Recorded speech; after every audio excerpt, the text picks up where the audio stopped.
How can we justify them? Well, the Lord Jesus pre-warned us that a time will come, people would have walked away in a very big magnitude away from God. And we are witnessing this very, very clearly as the daylight. The 21st century generation in general, there are still some wonderful, wonderful, wonderful people in the world, and some wonderful, wonderful Christians, more specifically in the world. And not only Christians, but people in general. You'll see there are some absolutely beautiful people with a beautiful conscience still ticking in the world. However, in the general sense, we see the world has gone extremely, extremely evil. But you see, the Lord said, the Son of Man will not come back again unless there is no more faith. Because He said it, when the Son of Man comes back again, will He find faith on earth? No, that's why He's coming back. So that needs to happen. And since the Lord is going to come back again, therefore faith will diminish from the face of the earth. The problem of our time and age is one thing. We have become an autonomous culture. And you probably have heard us say this before. There are three kinds of cultures, no more, no less. There is the theonomous culture, there is the heteronomous culture, and there is the autonomous culture. These are Greek words. Theos means God. Nomos means law. Theos, God's. Nomos, law culture. Hedros means another. Hedros, nomos, another law culture. And there is autos. That's where auto is taken from. It's a Greek word. Autos means self-law-driven culture. Well, if I ask myself, which of these three is the 21st century? Definitely the last one, self-driven culture. Definitely it is not God's. If God was ruling, why would we live in hell? Why would we live in hell? Why would we struggle? If God was ruling, we would have been living in absolute heaven.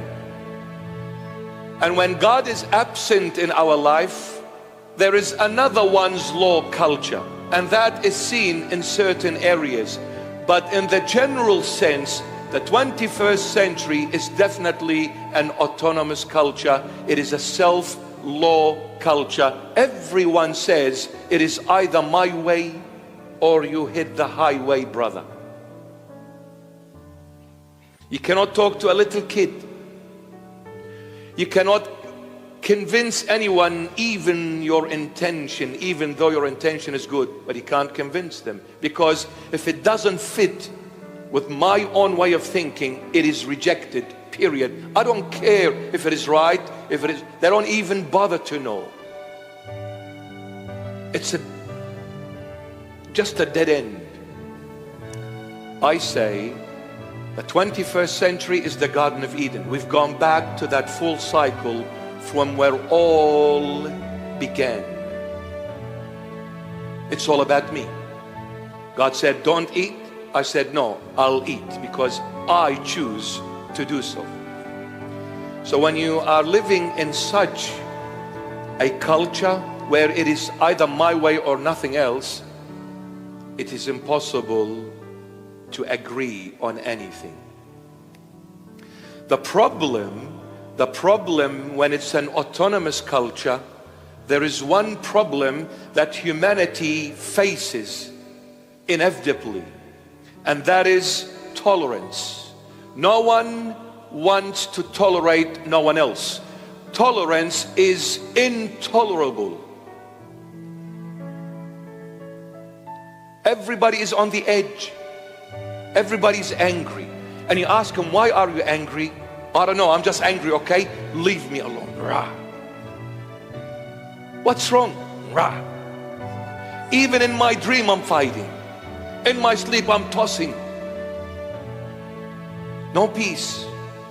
Because unless and until God, Jesus Christ of Nazareth, rules over your life, and until He becomes the theonomous culture, we allow Him for His law to be conquering, ruling over our lives, there is no contentment, there is no peace, there is nothing.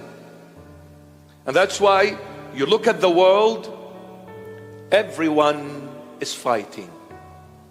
What are you fighting for? What are you fighting about? I don't know. I am just fighting, and that's it. Okay? Don't ask anymore. And the biggest joke of it all, everybody's fighting to end up being in the grave at the end. That's what we're fighting for, because everyone will die eventually. So is this what you were fighting for? Well, I want to conquer the world. Alexander the Great conquered the world in 6 years. He's dead, rotted, gone with the wind.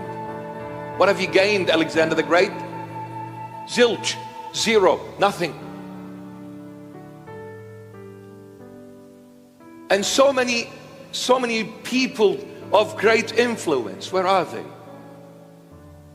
Yet the son of a carpenter and the son of Mary, whom we don't know where he comes from, he has no people with him, no authority with him, no degrees, PhDs with him.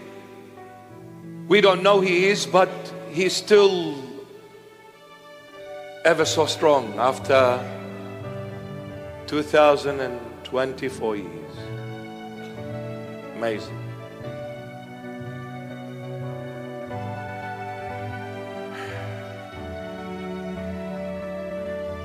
How do you justify them? Be close to the Lord Jesus. You cannot fight evil. You cannot fight evil with evil. You can only fight evil with good. And there is only one good, and that is Jesus Christ of Nazareth, because the only one who is good is God. And Jesus Christ said in John chapter 10, I am the good shepherd. Now the word good means God. The word good means God. So we can't fight evil with evil, but fight it with good.